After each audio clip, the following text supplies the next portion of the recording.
estamos? Bueno, muy buenos días. Los saluda Gastón Moacet, profesor de la Cátedra de Relaciones Humanas de la Escuela de Bibliotecología. ¿Cómo andan? Espero que anden muy bien. Espero que vayan teniendo posibilidades de ir leyendo los textos. De a poco nos estamos logrando organizar mejor, ya tengo los listados bastante más completos, ya tenemos un grupo de WhatsApp bastante amplio. Bueno, estimada gente, vamos a lo que nos compete. La semana pasada yo empecé a desarrollar para acompañar la lectura del texto de Juan del Val que ustedes tienen en la unidad número 1. Y la idea de este primer módulo va a ser ir cerrando algunos de esos aspectos de ese primer texto, y vamos a empezar después a trabajar con lo que son las distintas teorías psicológicas que existen para tratar de dar cuenta de los fenómenos humanos, ¿sí? Pero para arrancar, entonces, yo les decía, vamos a hacer como un cierre de lo que vimos la semana pasada. Nosotros los últimos temas que tocamos, a ver cómo hago acá, para que se vea las dos cosas. No sé cómo voy a hacer acá. Acá, ahí está. A ver. No. Chun. Bueno, que no se ve mi cara un rato. Nosotros la semana pasada llegamos hasta un punto en el que mencionamos todas esas características humanas que fueron siendo ganancias adaptativas de nuestra especie y que en algún punto nos ayudan a entender el porqué de el hecho de que nuestra condición humana sea la especie que mayores capacidades adaptativas ha tenido de todo el mundo, como quien dice, ¿sí? ¿Se acuerdan que habíamos hablado de la posición erguida, la mano versátil, las dietas omnívoras, la sexualidad no atada a periodos de celo, las capacidades de cooperación, las capacidades de comunicación, la construcción de representaciones, la infancia prolongada, la acumulación cultural? También yo les decía que estaba muy bueno siempre ir a los cuadros de Del Val, porque la verdad que resumen muy bien las ideas centrales de este señor. Y, a ver, a mí sobre todo lo que me parece que era importante hacer como hacer algún comentario en esa parte del texto es que ahí es donde uno empieza a ver como cierta cuestión que fue como la cuestión clave o la cuestión crítica en la discusión con respecto entonces a la naturaleza humana, ¿sí? Es decir, si la naturaleza humana es algo muy apegado entonces a una historia filogenética y por lo tanto nuestro comportamiento está como muy prefijado, prearmado, preprogramado, o si también lo que define a nuestra condición humana es el hecho de que somos seres que nos hemos, entre comillas, liberado bastante de la naturaleza, y entonces en algún punto al crear nuestra cuestión como de la cultura somos personas en donde el peso central hay que ponerlo en factores sociohistóricos, culturales, etc. Es la famosa discusión que van a escuchar, que es como clásica en el campo de las ciencias que estudian el comportamiento humano, de natura versus nurtura. Tal vez ya lo han escuchado alguna vez así o en algún otro término, o lo están escuchando por primera vez, no me preocupa. Entonces básicamente es como la discusión histórica de si el comportamiento es algo más bien del corte de la naturaleza versus la cultura. Naturaleza versus cultura. Bueno, eso en realidad es como una discusión que fue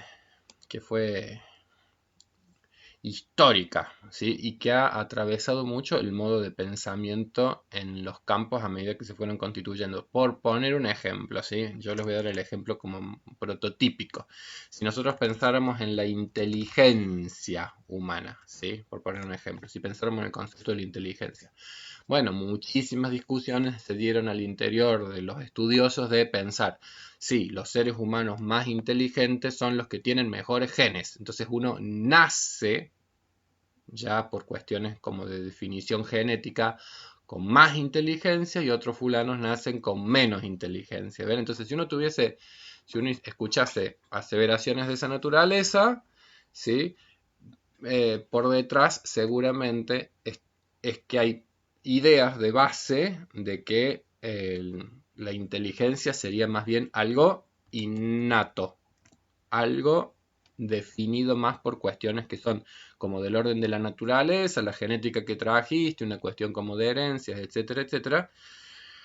En cambio, tal vez haya otras personas que dirían, no, la inteligencia tiene mucho que ver con las posibilidades que te ha dado tu medio, las posibilidades que te ha dado tu contexto para poder ir desarrollando tus capacidades, ir teniendo oportunidades de desplegar los recursos con los cuales nosotros llegamos al mundo, pero si ese contexto no ha sido favorecedor, en definitiva, puede ser que haya una restricción en tu capacidad de desarrollo de competencias intelectuales, pero por una cuestión de contexto, o si hubo de repente cuestiones contextuales como carencias alimenticias en etapas tempranas, dejó huellas en un sistema nervioso que quizás no estuvo enriquecido por cuestiones nutricionales que serían las más adecuadas, etcétera, etcétera. Es decir, si nosotros escuchásemos todas esas explicaciones, tenderíamos a pensar entonces que ya el concepto que hay por detrás de la inteligencia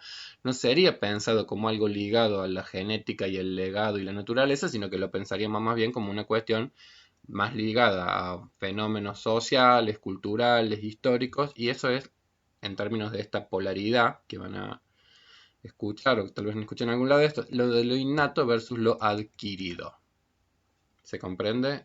Bueno, así como vale para la inteligencia, vale para algunas otras dimensiones y en definitiva es como una de las tensiones más históricas que ha habido al campo a la hora de entender muchos fenómenos comportamentales humanos. Pensarlos como en términos de que es el producto de procesos de adquisición, procesos de aprendizaje, procesos de culturación, o pensar que muchos fenómenos humanos tal vez tienen componentes más de corte biológico, innatos, cuestiones genéticas, que entonces como que preprograman y que definen entonces muchos aspectos de nuestra condición y de nuestro comportamiento, ¿sí? Bueno, ¿cuál creo que fue como la restricción básica al momento del nacimiento de esta polaridad y de esta tensión? Bueno, básicamente la restricción básica fue que como nació como una polaridad bastante dogmática, durante muchísimos años hubo como una puja por demostrar o por el tener la razón o determinar una posición como dominante de una perspectiva más innatista a una perspectiva más culturalista, cuando en realidad el versus implica una integración. Es decir, no es o naturaleza o cultura. Lo que define la condición humana es justamente una integración de estos aspectos. Es decir, la condición humana posee en algunos aspectos cuestiones que tienen mucho de la lógica de la biología para entender algunos fenómenos, ¿sí? Es decir, hay aspectos del comportamiento humano que uno los va a poder percibir que son muy similares, por poner un ejemplo, al de otros montones de especies y de otros montones de seres vivos, y es porque en algún punto los seres vivos llegamos al mundo con algunos aspectos preprogramados, ¿sí? Entonces ahí no podemos escapar a nuestra historia filogenética. No podemos escapar, no escapamos completamente de esa historia filogenética. Llegamos al mundo y algunos comportamientos, y muchos comportamientos, digamos así, sobre todo en las primeras fases del desarrollo, uno va a ver que hay muchos aspectos que están bastante preprogramados. Ustedes tienen en el primer capítulo de Del Val las ideas de un etólogo que se llama Konrad Lorenz, que es un etólogo. La etología es una disciplina que estudia el comportamiento comparado de distintas especies, ¿sí?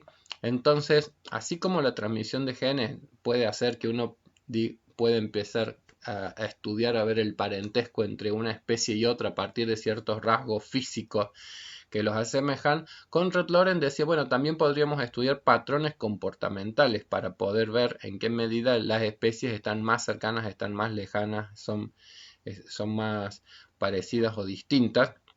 Y entonces Lorenz, por ejemplo, ganó un premio Nobel y con sus estudios del comportamiento, y fundamentalmente fue un autor importante porque descubrió unos fenómenos muy tempranos que ocurren en muchas especies, que él le va a llamar el fenómeno del troquelado o el fenómeno de la impronta, depende cómo lo traduzcan, no me acuerdo, en el texto del Delval se aparece como el fenómeno del troquelado o el fenómeno de la impronta, creo que en el de Delval aparece como troquelado. Búsquense en YouTube, pueden encontrar montones de cosas sobre Don Konrad Lorenz, pero hay una que es especialmente conocida, que es la siguiente. Les voy a pasar entonces este videito, que está muy piola. Este zoólogo austríaco, nacido en 1903, funda la etología animal, ciencia que estudia las costumbres y el comportamiento de las distintas especies. El que fuera profesor en Königsberg antes de la guerra, establece las bases de su teoría en un campo de prisioneros en Rusia, antes de fundar su propio instituto en Baviera. Para él, las diferencias entre razas o especies son menos importantes que las que separan a los distintos clanes en el interior de una misma especie. Lorenz también desarrolla el concepto de impregnación o fijación irreversible de un animal recién nacido con el primer ser vivo con el que tiene contacto al nacer. Todo se ha previsto de tal modo que estos patitos solo han visto a un único ser vivo desde el día de su nacimiento, Konrad Lorenz. Los patitos lo toman por su madre y lo convierten en el objeto de su fijación. Los animales obsesionados con Lorenz lo siguen haga lo que haga, vaya a donde vaya y sea cual sea su medio de transporte.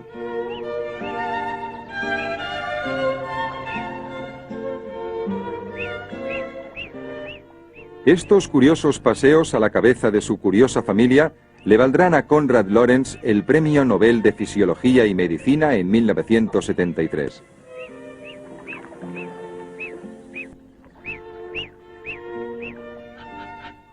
Este pato ha sido aislado desde su nacimiento de otros miembros de su especie, con lo cual solo conoce a otra criatura, Lorenz.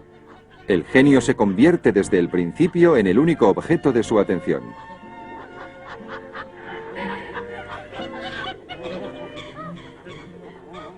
Según Lorenz, este mismo fenómeno tiene lugar entre las distintas especies animales. This cock thinks he's a duck. And the cock, on the other hand, became firmly fixated on ducks. So will this cock? Yes. Cock always in company, always trying to force his company on ducks and even courting ducks and not finding any response. Por tanto, el sentimiento de identificación no sabe de barreras entre especies. Viene a ser algo así como la libido explorada por Freud. Por otra parte, para Lorenz, la agresividad es básicamente defensiva y cuanto más unido esté el clan que se defiende, mayor será esta. Si esto es cierto en el caso de los animales, aún lo es más en el de los hombres. We do not know one non-aggressive animal which does form anything comparable to the bond of friendship between two human individuals. And from the point of view of evolution, this is quite easy to understand because a personal relationship evolved in the animal kingdom wherever it became necessary for two or more individuals, not to fight each other, but to cooperate against other fellow members of the species. Salvo por cuestiones alimenticias, los animales se enfrentan a otros animales de su misma especie, como por ejemplo estos peces del acuario, y se trata más de un ritual que de una lucha a muerte. Pero el hombre dispone de armas que matan a distancia y en masa. ¿Acaso el hombre no está poniendo a su especie en peligro? Konrad Lorenz responde de forma matizada. I am optimistic because I wouldn't have the impulse to preach sermons about the dangers of humanity if we are not fundamentally an optimist. But the danger is very great. I mean, if anybody tells me that he does not believe in the survival of humanity for even the next few hundred years, I have nothing to say against it. I have no arguments. Man may survive, you see. Man may evolve into something higher and better. But there's no law of nature which makes him do so. He has jolly well to see about it himself. Me detengo ahí. Vieron qué interesante. Bueno, es un videito muy lindo. Ese a mí me encanta. Entonces, ¿qué es lo que se ve en ese videito? Konrad Lorenz es famoso por esto, de cómo él iba caminando y todos los patitos lo seguían por detrás. Ahí, miren, no aparece la palabra ni la palabra fijación, perdón, no aparece ni la palabra impronta ni la palabra troquelado. Uy, espera que wow. Bueno, esto es bien caserito, como ven. Aparece en ese video la palabra impregnación o la palabra fijación irreversible, pero está haciendo referencia a un concepto o una idea que para mí es la más importante. Cuando Konrad Lorenz a los huevitos de la mamá gansa, cuando estaban, como quien dice, saliendo los gansitos, era él el que se ponía al frente de los gansitos. Entonces, él lo que descubre es que hay como un momento en el desarrollo, un momento evolutivo en donde esos patitos está todo programado genéticamente para que el objeto que tengan enfrente moviéndose frente a ellos, que habitualmente es la mamá gansa, se produzca este fenómeno que está como condicionado por legalidades estrictamente naturales, de leyes naturales, genéticas, que hacen que se produzca este fenómeno de impronta, que se llama, de fijación irreversible. Fijación irreversible es, este es el objeto con el cual el objeto con el cual yo me voy a apegar. Comportamiento que claramente tiene un sentido profundamente adaptativo. El estar cerca, el estar apegado a figuras adultas de tu contexto, da muchas más posibilidades de supervivencia que no estar apegados a ellas, como quien dice, bueno, que no se produzca este fenómeno. De hecho, estos pobres patos quedan un poco a la deriva, porque ahora, de ahora en más, van a depender de la buena voluntad de este señor Konrad Lorenz para que lo alimente y para sobrevivir, porque en algún punto ese es el fenómeno de la impronta, es decir, uno queda pegado a un adulto de la especie, en tanto que ese adulto de la especie va a empezar, como quien dice, a cuidarte. Ahora, ¿y si es un ser humano? Bueno, ahí empezamos a ver de qué se trata la condición de mayor grado de libertad de los seres humanos. Porque lo que uno podría preguntarse es, entonces, ¿y en todos los seres humanos pasa exactamente como con los patitos? Es decir, ¿somos iguales que los patos? Bueno, y la respuesta es, de nuevo, esto no es naturaleza o cultura. Esto es entender que nosotros somos naturaleza y cultura. Es decir, somos una rara avis, somos una rara combinación entre estos factores. Entonces nosotros no estamos ni completamente regulados por factores biológicos y naturales y leyes de funcionamiento natural, ni completamente libres y ser solamente sujetos de una condición cultural, sino que somos el producto de una dialéctica entre ambos elementos de esta polaridad, en donde yo sí, mi posición personal es que no se tratan, porque a ver, muchas veces uno podría decir, bueno, listo, lleguemos a un acuerdo, entonces básicamente somos un poco y un poco, ¿sí? Es decir, bueno, somos un poco seres definidos por cuestiones que son como el orden de la genética, de la naturaleza, de leyes universales a las que no podemos escapar, como las leyes de la fijación irreversible, el troquelado, la impronta por cuestiones genéticas, etcétera. Y un poco de aprendizaje, un poco de cultura, un poco de socialización, etcétera, etcétera. Bueno, mi posición personal en realidad no es que seamos un poco y un poco, sino que somos un poco y un mucho.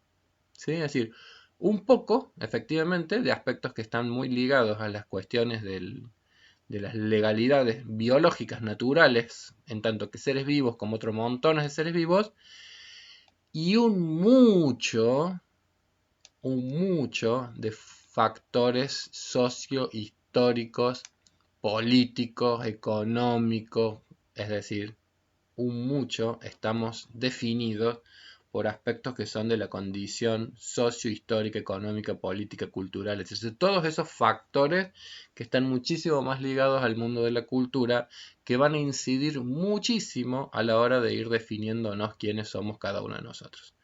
Eso vale, para mi gusto, para entender la inteligencia, para entender el comportamiento, para entender las orientaciones ideológicas, para entender el amor, para entender cualquier fenómeno importante de nuestra condición humana.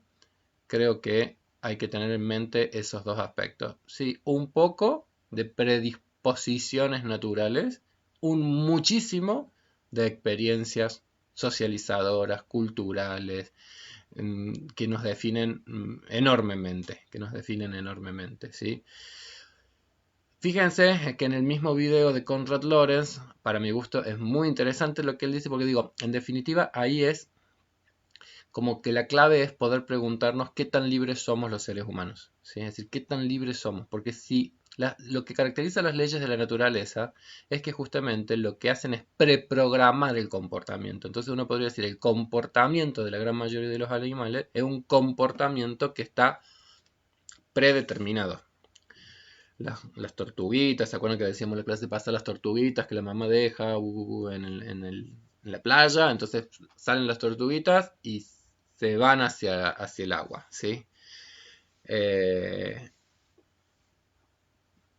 Entonces, en ese comportamiento, por ejemplo, aunque haya un lagarto en el medio esperándolas para morfárselas, no va a haber una tortuga que cuando vea el lagarto diga, no, yo me escapo para el otro lado, yo me voy para el otro lado. ¿Por qué? Porque el comportamiento de las tortugas ahí al momento de nacer está fijado por leyes irreversibles de su condición natural, que es que las tortuguitas esas en cuanto nacen, el comportamiento se orienta siempre, estamos hablando de tortuga marina, se orienta siempre a la búsqueda de mayor humedad. Entonces el comportamiento motor se dispara en la dirección a la búsqueda de donde hay mayor humedad. ¿Por qué? Porque en el agua tienen muchas más chances de sobrevivir. Hacia allá van. Los lagartos, como no son ningunos giles, se ponen justamente entre el nacimiento y el mar. Y ahí se dan la gran panzada. Porque todas las especies están en esto que es la lucha por la supervivencia. Vieron que Konrad Lorenz también lo dice, ¿sí? Es decir, toda la agresividad es parte de la condición de todas las especies. Y se arman muchos comportamientos de clan justamente porque hay que luchar y hay que cooperar, por un lado, entonces hay vínculos que son de mucha adhesión y de mucho significado por las necesidades de cooperación de las especies y al mismo tiempo agresividad que se da al interior de la especie, luchas por jerarquías, luchas por espacios, luchas por las cuestiones de celo, luchas para ver quién es el dominante del grupo, la manada, etcétera, etcétera. Entonces la agresividad va a percibirla con dolor. Bueno, es parte de la naturaleza de todos los seres vivos, al intragrupo y entre las especies, ¿sí? Entonces, todos esos componentes que son de raíz como biológica, etcétera, etcétera, las tortuguitas no van a poder escapar. ¿Qué hacen? Preprograman, fijan, definen comportamientos de los cuales no hay libertad, ¿sí? La condición humana, ¿qué márgenes de libertad tiene? Bueno, eso es lo interesante de nuestra condición humana, ¿sí? Es decir, somos seres que efectivamente tenemos muchas más posibilidades que el común de los seres de alejarnos, como quien dice, de mayor libertad, de mayores márgenes de libre albedrío. Somos seres en donde nosotros tenemos posibilidades de incidir en nuestro comportamiento, incidir en nuestro desarrollo, de manera que otro montón de organismos de la naturaleza no tienen ninguna posibilidad. Es decir, que en nuestra condición las posibilidades de elección, las posibilidades de márgenes de mayor libertad, de aprendizaje, de selección de comportamientos, de adquirir conocimiento, bueno, es muchísimo, muchísimo mayor. Voy a hacer un mini corte acá y ya continuamos. Bueno, tuve que hacer un corte en la filmación y ahora me pasa lo mismo que en la vida real, no me acuerdo en qué iba. Bueno, vieron que hay que tomarse las cosas con humor. Pero bueno, estábamos hablando algo de esto de la cuestión de dialéctica entre aspectos naturales y de aspectos de la libertad. Y bueno, creo que apuntaba a eso, como que querías cerrar esa idea porque aparece en el video de Conrad Lorenz. Es decir, vieron que Conrad Lorenz le pregunta, bueno, pero entonces la agresividad es parte de las especies, etcétera, etcétera, sí, y en el caso de los seres humanos hasta tenemos la complicación que hemos armado bombas atómicas. Entonces digo, la agresividad humana puede llegar a encargarse de que desaparezcamos como especie y hasta el planeta. Bueno, ahí es donde Conrad Lorenz incorpora la dimensión. Él dice, yo soy optimista, pero si alguien viene y me da argumentos y me dice cómo vamos a terminar destruyendo el mundo y destruyéndonos nosotros, tampoco tendría argumentos como para sostener ese optimismo. Es decir, ahí empieza a aparecer de qué se trata, por ejemplo, un comportamiento como es la creencia en la especie que uno puede llegar a tener, la creencia de que vamos a evolucionar hacia mayores grados civilizatorios, a que vamos a evolucionar hacia mayores grados de, qué sé yo, de cuidado de nosotros y del medio y del contexto. Bueno, todo eso ya son empresas humanas, productos de la capacidad humana de construir utopías, de gobernarse más libremente. ¿Por qué? Porque no hay nada en la condición natural, no hay leyes universales que vayan a definir que eso inevitablemente vaya a ser así. Es decir, la empresa humana, a diferencia de las otras especies, la empresa humana tiene márgenes de libertad y por lo tanto hay una enorme incertidumbre. Una enorme incertidumbre. No tenemos idea cómo va a ser la condición humana dentro de, qué sé yo, 20 años. Ni hablar de si dijera 50, ni hablar si dijera 250, ni hablar si dijera dentro de 400 años. No hay forma. Piensen ustedes yendo hacia atrás nomás, si en el 1800, piensen en los compatriotas cuando iba emergiendo Argentina, ¿cómo podrían haber imaginado un mundo en donde los lazos comunicacionales son como los que estamos teniendo en este momento a través de sistemas informáticos? Es impensable, impensable. Si hay algo que caracteriza justamente a la condición de ser seres de cultura, es que si uno piensa en determinados momentos históricos, no había posibilidad de que emergiera todavía ni la idea de cómo va a ser el futuro de la condición humana. No hay capacidad todavía de imaginarse, y en eso es que se ve la diferencia entre condición humana y otras especies. Es decir, tenemos posibilidades, tenemos capacidades creativas, tenemos márgenes de libertad que definen enormemente esto de que somos seres que cultivamos. La palabra cultura viene de cultivo,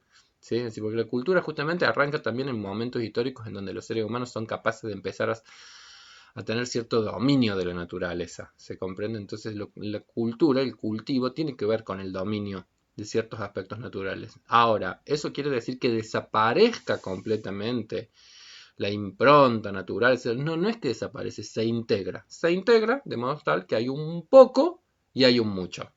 Ese poco es significativo, es brutalmente significativo, porque así como en las otras especies Lorenz veía esto que es el comportamiento de impronta y de quedar como fijado e irreversiblemente en relación con un adulto, en las etapas tempranas del desarrollo, en los seres humanos existe también un fenómeno universal que es el que se denomina el apego a los objetos. El apego. No es tan, no tiene esa fuerza de la invarianza absoluta y de la fijación absoluta como el pato ese que no tiene chances de despegarse de Conrad Lorenz. No es esa cuestión tan extrema de los otros organismos, pero en todos los seres humanos hay algo que es fundante de nuestra condición como personas, como sujetos, como después vamos a ver qué término conceptual más exacto vamos a utilizar, pero digo, cada uno de nosotros desde que llegamos al mundo nos vamos a constituir en lo que somos a partir de vínculos. Entonces de ahí la importancia de las relaciones humanas, entender que nosotros somos seres vinculares. Llegamos al mundo, nos vinculamos con otros y en esos vínculos se establecen ya nuestros modos y nuestras matrices más básicas de cómo nos vamos a relacionar y cómo nos vamos a vincular con todos los seres humanos a partir de las posibilidades justamente de que se produzcan esto que es el apego. El apego es esa búsqueda que los seres humanos hacemos de otros seres humanos para establecer lazos que nos brinden cierta seguridad, cuestión que es indispensable para la supervivencia humana, ¿sí? El apego tiene una cuestión que es básica, que es la cuestión de la necesidad de que se regule y de que haya seguridad en dirección a la posibilidad de la supervivencia. Bueno, eso va a estar en la base de nuestra condición. Cuestiones tan básicas como el apego. Ahora, el apego es un concepto que claramente, ven, tiene su componente de dimensión biológica. Ahora, ¿es lo mismo, por ejemplo, el apego que el amor? Ya no. No, porque ya el amor tiene que ver con una cuestión que es de corte más bien construcción cultural. ¿Sí? Es decir, todos los niños nacen con necesidades de apego. ¿Sí? No todos los adultos aman de la misma manera a los hijos, el amor hacia los niños ha cambiado brutalmente de unas épocas a otras. En el medioevo los adultos veían a los niños como algo con lo cual no hay ni siquiera que generar una cosa muy afectiva. Es bastante lógico, en la Edad Media morían muchísimos niños, entonces apegarse a un infante cuando las tasas de mortalidad infantil eran gigantescas era bastante lógico, decir, pero hoy de repente nos parecería raro que alguien no fuese como afectuoso, cariñoso con un recién nacido, pero esos son modos culturales ya de cómo se han ido definiendo los vínculos y las relaciones. Entonces miren cómo aún en algo tan básico que uno podría pensar, no, bueno, que la mayoría de los seres humanos debe ser muy cariñoso con los niñitos, cuando no... No, lo universal es el apego. Lo universal son las necesidades de apego. Y esas son como leyes universales, biológicas, etc. Pero después, desde que llegamos al mundo, quizás antes de que lleguemos al mundo, mucho de lo que somos o de lo que vamos a hacer está definido por los órdenes de cultura que empiezan a atravesar absolutamente todas las dimensiones humanas, ¿sí? Porque yo digo, podríamos pensar que es bastante universal el cuidado y el cariño hacia los recién nacidos, etcétera, etcétera. Y sin embargo, por poner un ejemplo monstruoso, por poner un ejemplo así que, cuando un niñito en la Grecia espartana, en Esparta, nacía con algún tipo de déficit o malformación o restricción o inmadurez, inmediatamente era llevado a la cúspide del monte Taygeto que se llamaba el monte, se debe llamar, porque debe existir el monte Taygeto, y desde ahí lo tiraban,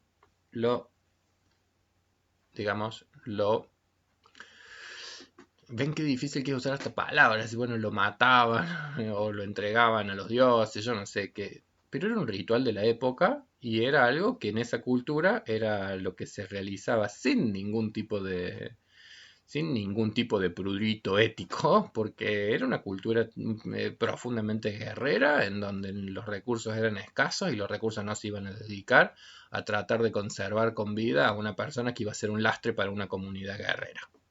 Listo, se acabó, no se discute más. Es decir, ahí es donde uno empieza a ver que no hay, aún en cosas que uno podría pensar, no, pero el amor a los chicos debe ser una cosa más o menos universal, algo definido por cuestiones de naturaleza. No, es cultura. Son cuestiones culturales. Lo universal, sí, el apego. Una necesidad de los organismos de buscar adultos a los cuales estar cerca. Ahora, si ese adulto era un adulto espartano, vos te pegás a ese adulto y ese adulto va, te lleva y te tiras y tenés un bracito más corto. Es cultura. Nuestra cultura actual si hubiese alguna persona adulta que está con ganas de tirar a un niñito desde el cuarto piso, no lo va a entender. ¿Por qué? Porque nuestra cultura actual define otros valores, define otras creencias, define otras legalidades, define otras normas sociales, define otras cosas. Es decir, entonces ahí uno empieza a percibir, wow, a veces en la búsqueda de tratar de dar explicaciones a fenómenos humanos, nos encantaría encontrar reglas muy universales que nos expliquen muchas cosas. Bueno, cuando nos acercamos a los fenómenos humanos, vamos a tener que bajar nuestras apetencias de encontrar regulaciones tan universales con respecto al comportamiento humano, sino que vamos a tener que tratar de poder percibir que el comportamiento humano está muy regulado por normativas que son de corte más cultural. Entonces, qué complejo, porque digamos, es como un campo en donde nosotros vamos a tener que hacer grandes esfuerzos para tratar de encontrar. A ver cómo explico esto. Esta parte conceptualmente es la que más me interesa que se entienda. Vamos a tener que tratar de hacer como muchos esfuerzos para encontrar y para poder discriminar y para tener siempre como en mente esto que es aspectos que son como más universales y aspectos que son como más particulares. Entonces, en la condición humana vamos a tratar de ver que hay aspectos que son muy variables, muy variables porque varían según las épocas, varían según los contextos, varían según las culturas, varían. Pero al mismo tiempo, en la condición humana hay algunos aspectos que son más invariantes culturalmente. Es decir, más allá de la diversidad de culturas, hay cierta invarianza. ¿Sí? Entonces, por poner un ejemplo, yo quedaba esto de los chicos en el Monte Taijeto. Es decir, bueno, mira, hay un modo de cuidar de los niños muy diverso, parece ser, en unas comunidades así, en otras comunidades así. Bueno, lo invariante sigue siendo cómo la condición humana siempre guía y acompaña a la generación más joven, desde un determinado sistema de creencias, pero lo invariante es que hay guía y cuidado y orientación de las generaciones más jóvenes.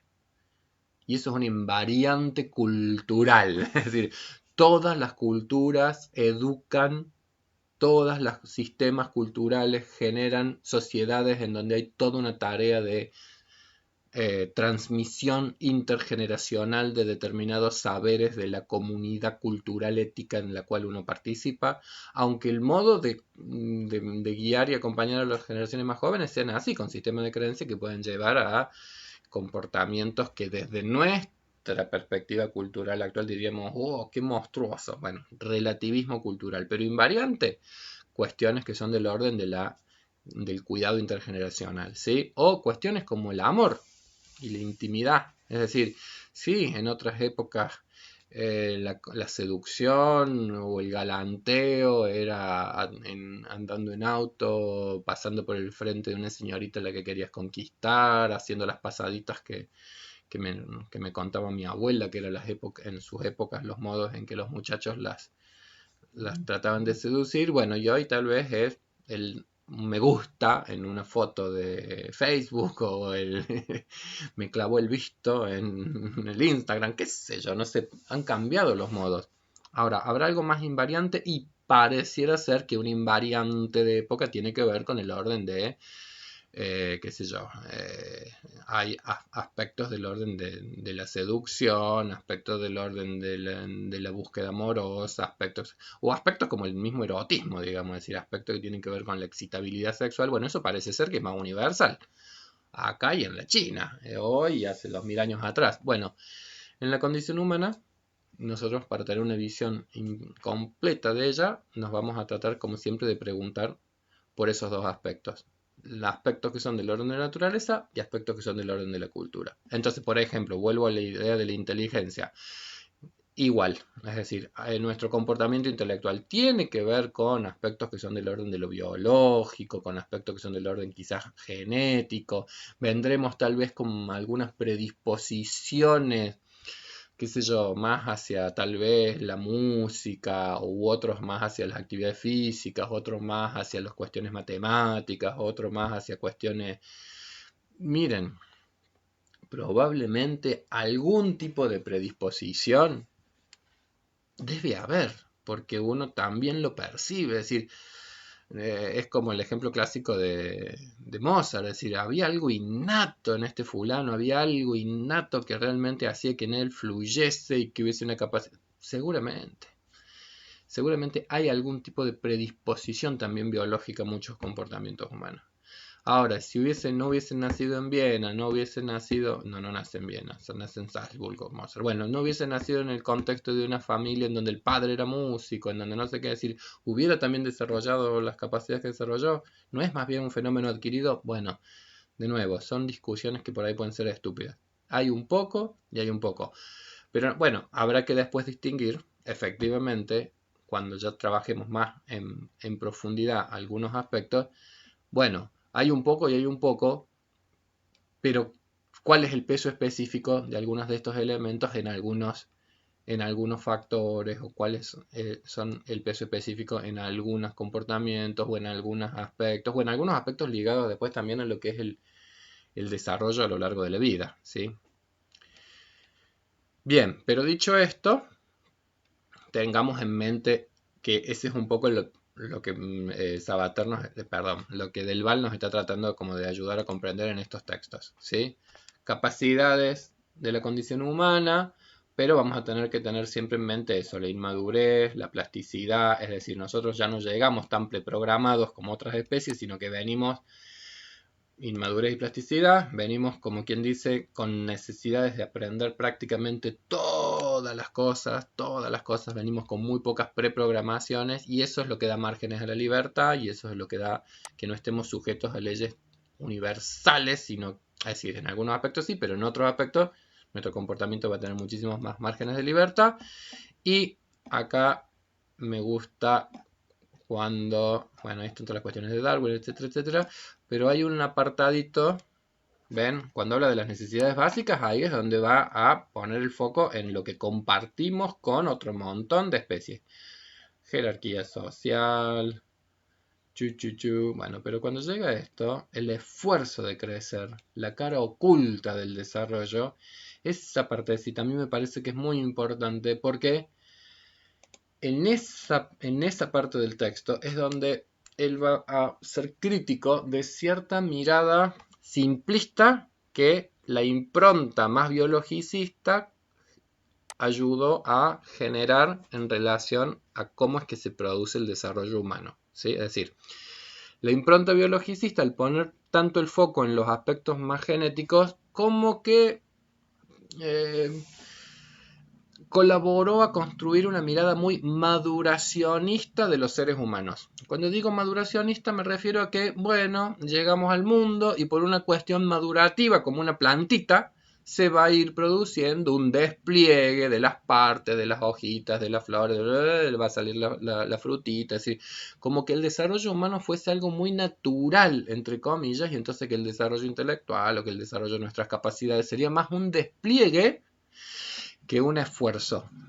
¿Se comprende? Bueno, esa impronta biologicista hay que desterrársela, hay que sacársela un poco de la cabeza. Es decir, no, la condición humana en realidad es una condición en donde nosotros desde que llegamos empezamos a ser actores muy partícipes en el proceso de la construcción de nuestras capacidades intelectuales, en el proceso de apropiación del entorno en el que vivimos, en el proceso de aprendizaje intensísimo de muchísimos aspectos de nuestra condición humana. Porque si no vamos a tener la sensación de que, por ejemplo, ay, ¿con qué facilidad aprenden los chicos? Que a veces se dice, ay, ¿con qué facilidad aprenden los chicos? No, los chicos aprenden, pero es con esfuerzo, ¿sí?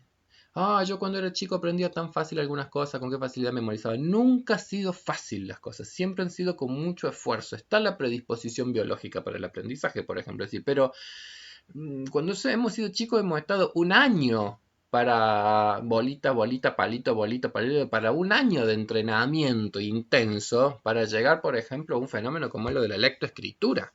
La lectoescritura. Entonces, hay que desterrar las imágenes como más maduracionistas y hay que ir poniendo siempre en foco la dimensión de el enorme esfuerzo y la enorme implicación que cada ser humano pone en el propio proceso de desarrollo. Porque si no, como dice el texto ahí, dice, queda como oculto el rol que cada uno de nosotros ha tenido en el desarrollo. Entonces, un poco eso, desterrar esas imágenes como más simplistas y maduracionistas. Del Val es muy estudioso y seguidor de un autor que ya vamos a conocer en un rato, que se llama Jean Piaget, que van a ver que justamente ya es del grupo de los teóricos que va a sobre todo poner el énfasis en eso, es decir, en la dimensión como de participación que cada uno de nosotros tiene en la construcción de nuestras capacidades intelectuales.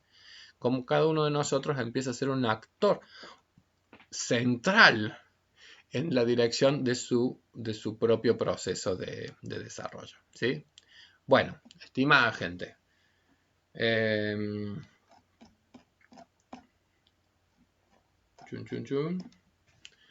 con esto yo creo que vamos bien. Entonces voy a cortar acá la grabación y en los próximos módulos vamos a empezar como a meternos en lo que se denominan las distintas teorías psicológicas que han existido para tratar de explicar el desarrollo de los seres humanos, ¿sí? Vamos a cortar en este punto entonces. Muy bien.